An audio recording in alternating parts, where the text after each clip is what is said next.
we still have this little struggle going on between I and you. Yeah, but this was really prominent then. There was a constant I versus the world. I have to fight. I have to survive in this world. Yeah, some of you still are carrying it. Some of you just had it then and it has faded away. There was always an invisible sword and shield in our hands, in the hands of the jiva. And the constant struggle would be of either I am attacking the world or I'm defending myself from the world. Do you remember this little thing? And some of us are still carrying it very strongly.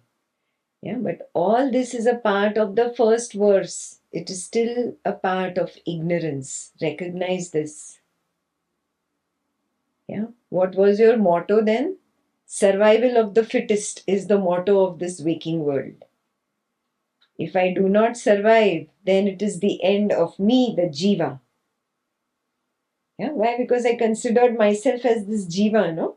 That is why survival of the fittest. I am against this world. This world is against me. So this constant struggle, this was constantly on. I was either in an attack mode or a defend mode. Yeah. Survival of the fittest was my motto. The total sum of the waking world time between the beginning of the waking world and the end of the waking world. Yeah. Complete beginning and complete end, not the pause. Yeah. That is what I termed as life. When the waking world time ends, that means it is death. My time is over. I considered the time of this jiva as life.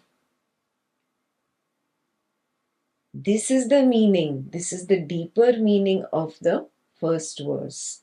Jivas, like waves in the sea, come into being. They rise and they fall. They fight against each other and die. You assess yourself. Have I overcome this kind of thinking?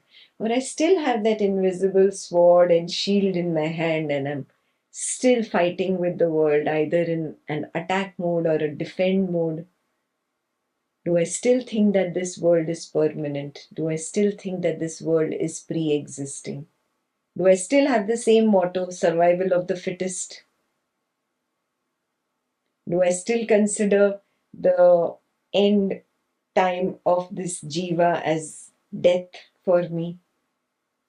If I do, then I'm still stuck there. I'm still stuck at Srishti Drishti Vada. Yeah? Then I'm not ready for Atmadarshan yet. If you are beyond all these 3-4 points that I mentioned for verse 1, then you are beyond verse 1. Verse 1 is clear?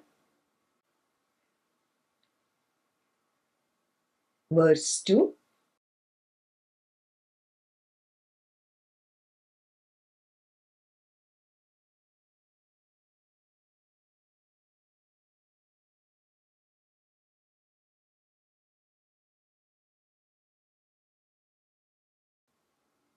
Striking against the seashore, waves recede, tired and worn out, seeking rest and peace.